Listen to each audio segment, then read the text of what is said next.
Hey mamas, welcome to a brand new month and a brand new theme and a brand new episode of Confessions of a Small Biz Mama. So this month we are talking all about sales and marketing. Yeah, I know that's your favorite topic in the whole world. That's why we're going to dedicate a month, maybe two, depending on how this goes, to sales and marketing. Okay, so the reason that I am making this the theme for this month is because so many of you have so many questions about sales and marketing. So we're going to talk about how to get ideas for social media. We're going to talk about the biggest mistake that small business owners are making when it comes to sales, and lots of other awesome things. So stay tuned this month. If you have not hit the subscribe button yet, please hit the subscribe button wherever you are listening, because this is going to be a really useful month for you guys. Okay, so in this episode, we're going to talk about finding ideas for posting on social. You know, people ask me all the time, how do you keep coming up with ideas for things to post? And so I'm going to tell you how I come up with ideas. And I'm also going to talk about some inspiration, which I think is really helpful. I'm going to give you 3 tips for finding ideas, and I'm going to give you 7 places to find inspiration. So here we go. Okay, so the first thing that you need to know in order to be able to post anything on social, it's going to make any sort of traction, is you have to know who your ideal customer is. Now, I know you guys are so tired of hearing me talk about ideal customer. I understand. But if you do not have an ideal customer, how are you going to know what to post? Right? It is so hard when you don't know who you're talking to know what to post. It just is. So here's the thing. Your ideal customer doesn't have to be your ideal customer forever. Okay? It has to be your ideal customer for right now. So my first ideal customer was a male, middle-aged insurance salesman. Now my ideal customer is a female in her late 30s, early 40s, mom, online business owner. Completely different, right? Completely different. So it is okay if you change your ideal customer. Nothing about your business has to be permanent. And one of the amazing things about being a small business owner is that we have the ability to pivot. And so I want you to pick an ideal customer for right now. And then, you know what? Give it a month. If it doesn't work, if you don't like it, we can change it. Okay? And remember, not every customer is going to be your ideal customer either. I would say at this point, probably about 30% of my clients are not my ideal customer. Okay, so keep that in mind as well. Okay, so second thing, once you know who your ideal customer is, you need to know their interest, their pain points, and their objections to purchasing your product or service. Okay, so first, their interests.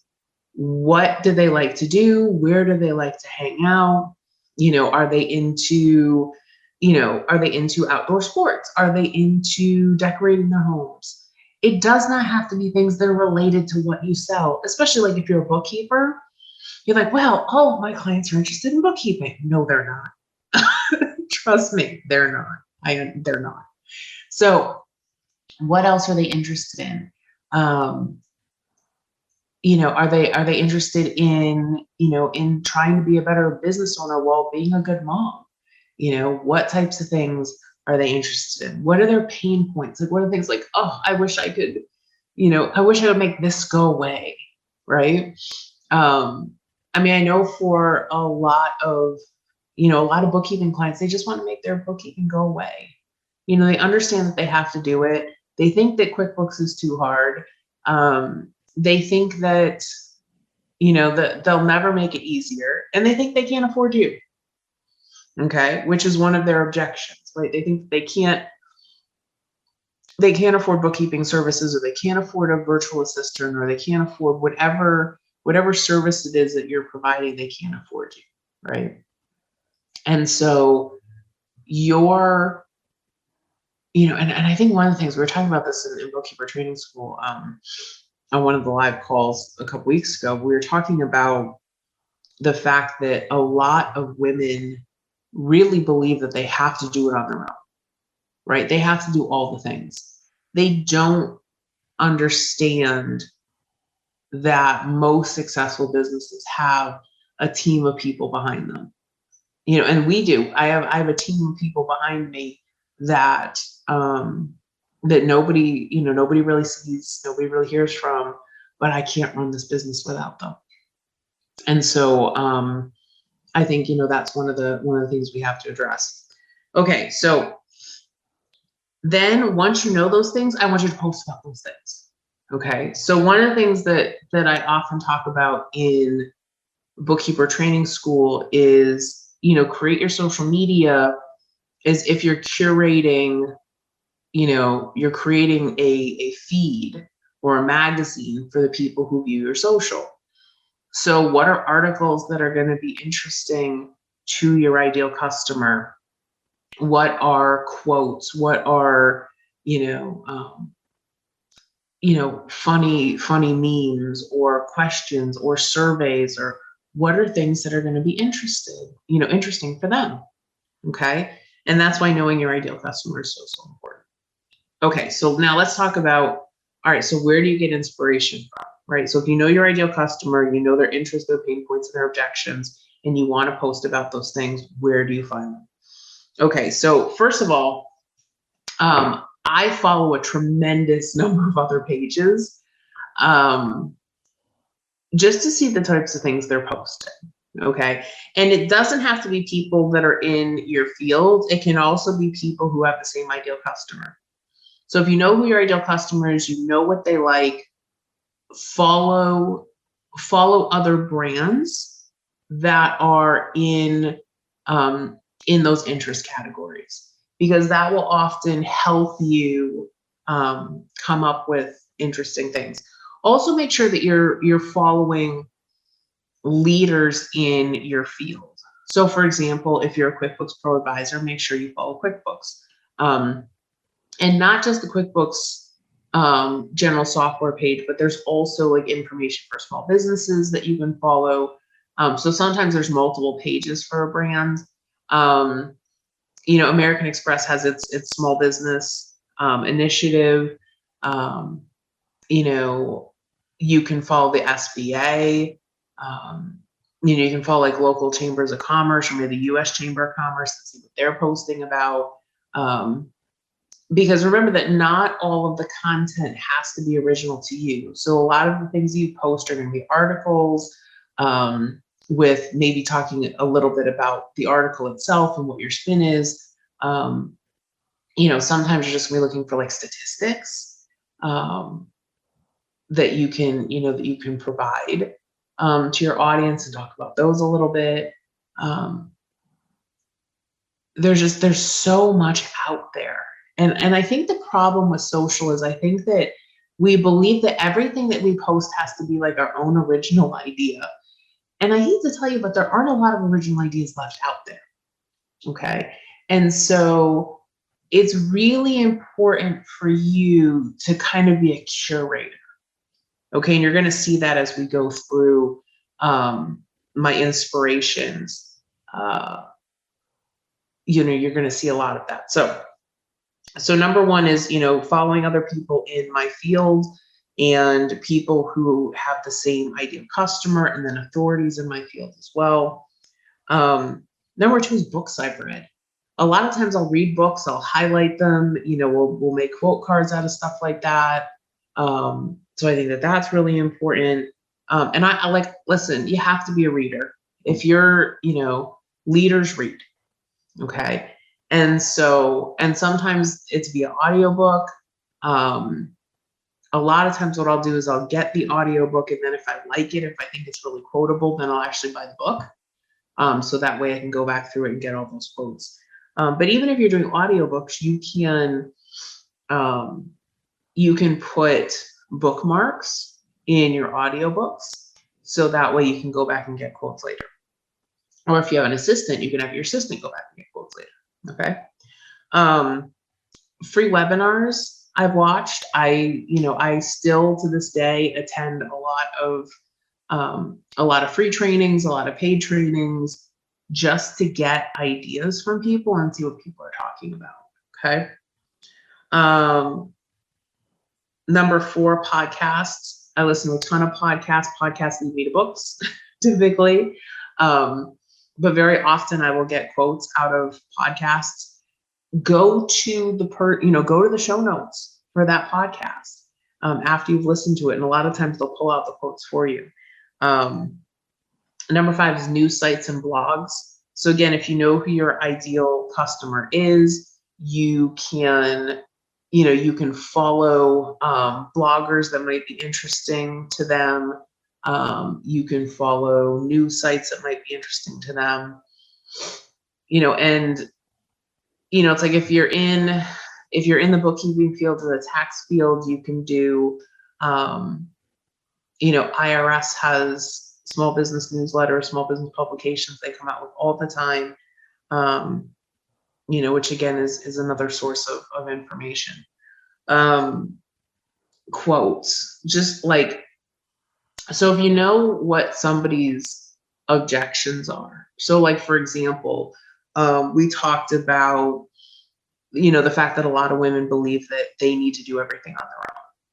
So I would be looking for quotes on how, you can't do this alone, how important team is, how important it is to get help. And you can just Google, small business quotes about team building or about hiring help or something, and things will come up that you can use. Okay. And then the last one, I know this one's going to sound really hokey, but I mentioned this on a live call a couple weeks ago with Bookkeeper Training School. So a lot of times when I'm going through Home Goods or Joann's Fabrics or one of those stores, you know how they have all those inspirational little quotes on things? I will take pictures of those. Okay. And I will, honest to God, if you go to the show notes for this episode, we'll put up some of those in the show notes. But I'll like walk around the store and I'll take pictures of them because like they're awesome. They're absolutely awesome. And so and what I wouldn't post the pictures. What I would do is I'd turn them into quote cards, right? So use Canva or Stencil or whatever you're using, and turn them into quote cards for social. I think a lot of people believe that like everything you post, if you're a bookkeeper, everything has to relate to bookkeeping. That's just not fun, right? That's not exciting. That's not fun. That's not going to keep people engaged with your page. And so some of the things that you post have to be fun. Some of the things that you post are going to be really informational. Some of them might be geared to like get people angry or get people to take action. And then some of them are going to be like, hey guys, I have 3 openings this month for new clients. If you would like to be one of those new clients, this is how you contact me, right? But you have to keep people engaged in order to be able to do that. And that means you have to keep posting. Okay, so again, just to recap really quickly, okay? You need to know your ideal customer. You need to know their interests, their pain points, and their objections. And then you're going to design posts to engage them on those 3 things, okay? For inspiration is all around you, okay? It is in your email box. It is in the books that you read, the podcasts that you listen to, the webinars that you attend, the news sites you're reading, the blogs you're reading, even in Home Goods, right? You can even find inspiration in Home Goods, okay? So I hope that this was helpful for you. And listen, if you're looking, if you're worried about, well, how do I make this stuff? How do I design this stuff? There are 2 main things that we use And if you go to the show notes, we'll link to both of them. One of them's Canva, and the other one is Stencil, okay, at Get Stencil. We'll put links to both of them in the show notes for this episode. Look, guys, don't make this out harder than it needs to be. It really, really does not need to be that hard. But I think if you open your perspective, right, and you say, okay, not everything has to be about the thing that I do, then that just opens a world of possibilities and great things for you to talk about. And for the love of God, please make social fun, okay? I think for so many people, it's drudgery because, they're not enjoying the process of finding the stuff. And that's the thing when I think about, like, oh, I get to read books because, it's content for social. Oh, I get to look at news sites and, fun blogs because it's content for social, or my podcast. Then it's so much more fun to do these things. So I hope that you'll find the joy in curating content to put on your page. If you like this episode, please share it out, because that really helps other people find us. And if you know people that are struggling with, putting together their social media feed and finding content for it, we'd love to have you share this episode with them.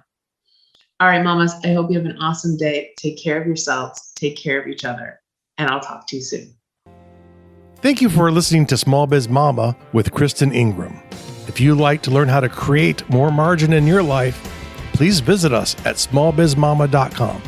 That's smallbizmama.com.